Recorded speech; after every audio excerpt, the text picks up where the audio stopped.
สวัสดีค่ะวันนี้นะคะมีละครสนุกๆมาให้ดูกันอีกแล้วนะแล้วเราก็มีสาวน้อยน้องเพลินนะคะมาเป็นแขกรับเชิญอีกแล้วสวัสดีค่ะรับรองสนุกแน่นอนแต่ก่อนไปดูกันนะคะอย่าลืมกดไลค์กดแชร์กด Subscribe แล้วก็กดกระดิ่งกิ้งๆด้วยนะแล้วก็ตั้งใจดูกันให้ดีๆเพราะว่าท้ายวิดีโอแม่จะมีคำถามสนุกๆมาถามกันค่ะทำทุกอย่างเรียบร้อยแล้วก็ไปดูกันเลยบ้านแม่ของเรามีสระว่ายน้ำส่วนตัวแสนสงบหนีความวุ่นวายของเมืองหลวงแค่มีความสุขจริงๆลาลาลาลาลาลาเอ๊ะพี่หมวยนั่นใครนะถ้าทางหน้าเหมือนไส้จริงๆเลยมาเดินลาผ่านบ้านฉันเนี่ยไม่มีความเกรงใจเลยโอ้โหนี่ไงบ้านใหม่ของฉันฮะยายหมวยนี่มาอยู่ข้างๆบ้านฉันนี่ฮ่าโอ้โหบ้านใหม่ของฉันสบายจังเลยตรงนี้ที่นอนอุ้ยนั่งตรงนี้ที่นั่งรับแขกถ้าเป็นแขกมันน่าจะให้นั่งตรงนี้เยี่ยมไปเลย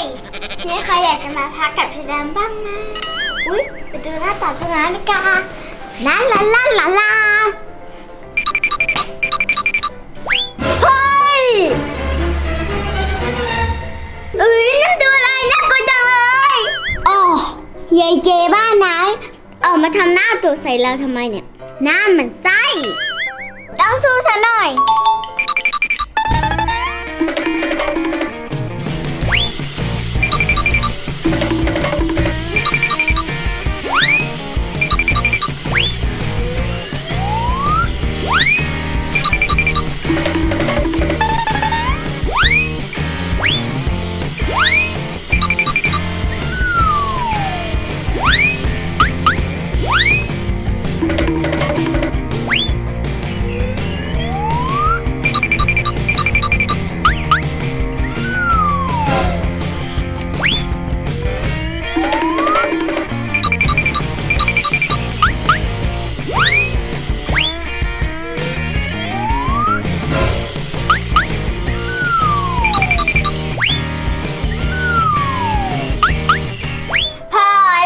เสียเวลาปิดม่านเลยค่ะบทเลือก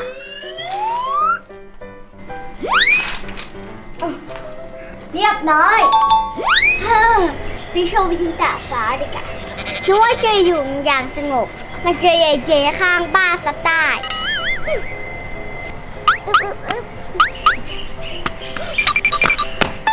โอ้โหดูสิสวยจังเลยยายหมวยนี่น่าหงุดหงิดจริงๆขึ้นไปสูดอากาศบ้าเลยดีกว่าหงุดหงิด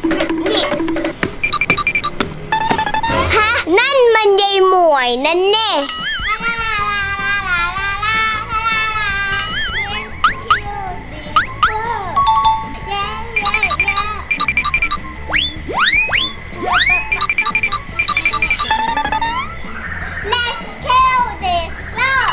มาทำลายความสนุกสุขฉันบ้านฉันหนวกหูแล้ว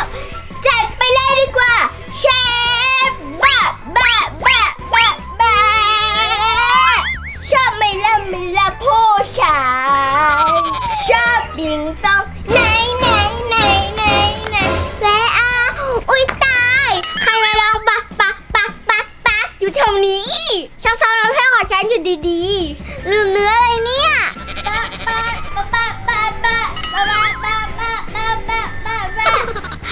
เสียอารมณ์ไปดิกะ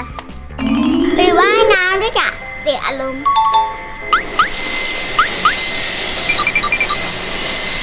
ไปว่ายน้ำดีกว่าเสียอารมณ์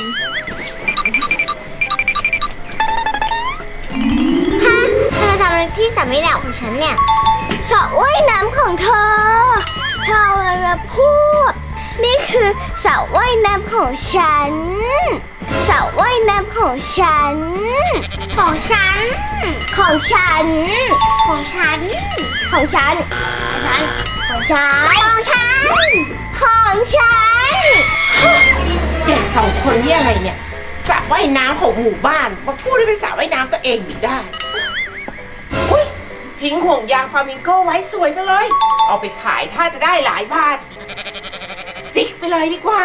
ทะเลาะกันเข้าไปทะเลาะกันเข้าไป ของฉันของฉันของฉันของฉันของฉันของฉันของฉันของฉันเธอไม่เชื่อฉันของฉันทำไมเธอไม่เชื่อฉัน หุยยังทะเลาะกันไม่จบเลย เอาตัวนี้อีกตัวดีกว่าไปเป็ด ของฉันของฉันเธอไม่เชื่อเธอต้องไปถามพนักงานไม่ของฉันคุยกับพนักงานไปแล้วก็บอกว่าของฉันนี่แหละฉันอยู่ก่อนเธอไม่รู้พนักงานเขาอาจจะพูดผิดก็ได้ผิดอะไรไปแล้วมั่วซั่วไปหมดเลยของฉัน อ๋อมุมนี้ก็สวยอ๋อมุมไหนดีมุมนี้ก็สวยอ๋อเกิดเป็นคนสวยเนี่ยมันช่างทรมานจริงๆเลยถ่ายตรงไหนก็สวยไปหมดเลยอ่ะอืมแต่ถ้ามีพร็อพสวยๆก็คงจะดีนะ อยากได้พร็อพจังเลยอ่ะ หนีไปทางนั้นดีกว่าหนีไปทางนั้นดีกว่า อ๋อแต่สีเหลืองเข้ากับชื่อเลยอ่ะ ป้าคะป้าคะป้าคะเฮ้ยใครมาเรียกป้า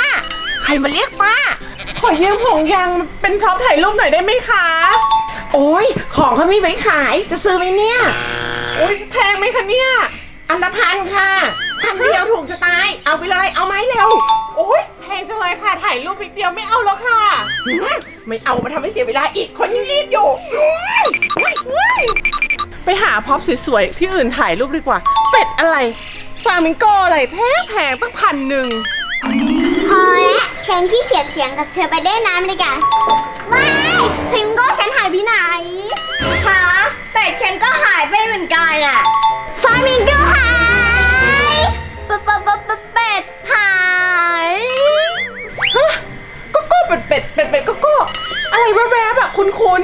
ฮะเด็ก2 คนนั้นเดือดร้อนอะไรกันนะ ไปดูดีกว่า เราจะทำยังไงกันดีอะเราต้องหาวิธีให้ได้อะไม่รู้เหมือนกันเป็มก็ตัวโปรดฉันด้วยเป็ดก็ของโปรดฉันแล้วพวกเราจะทำยังไงดี เราก็ต้องหาตำรวจเหรอ ไม่หรอกบางทีเราก็ตะโกนดังอ่ะคนอาจจะโทรไปหาตำรวจก็ได้ หรือว่าคนอาจจะมาช่วยเราก็ได้ ช่วยด้วยค่ะ ช่วยด้วยค่ะช่วยด้วยค่ะช่วยด้วยค่ะ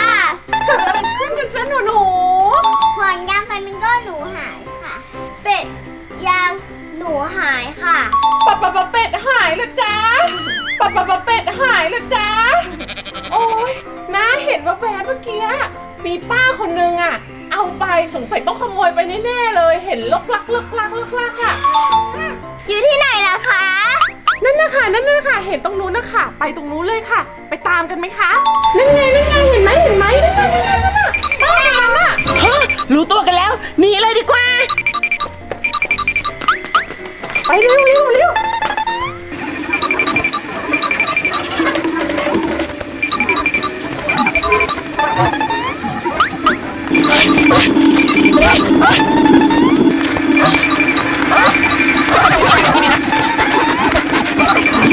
เฮ้ยมันเสียงวุ่นวายเลยแถวนี้เนี่ยตำรวจนอกเครื่องแบบอย่างเราสงสัยต้องไปจัดการแล้วหยุดนะนี่มันเกิดเรื่องวุ่นวายอะไรขึ้นเนี่ย ช่วยด้วยค่ะช่วยจับด้วยค่ะคุณตำรวจคะช่วยด้วยค่ะคนนี้เนี่ยค่ะเย็ดป้าเนี่ยแหละค่ะมาขโมยของผมเด็ก2 คนนี้ค่ะฉันเห็นกับตาเลยค่ะ คุณทำอย่างนี้ได้ไงเนี่ยของเด็กก็ยังไม่เว้น เอาห่วงยางขึ้นเด็กไปเอารับไปไปโรงพักกัน มาถ่ายรูปเซลฟี่กันค่ะ ได้พร้อมพอดีเลยมาเด็ก1 2 3ชีส ฉันชื่อเพลินนะ ดีใจจังเลยที่เจอเธอ ฉันชื่อเชลแดมนะ ดีใจจังเลยที่เป็นเพื่อนบ้านเธอเรารักกันนะ ใช่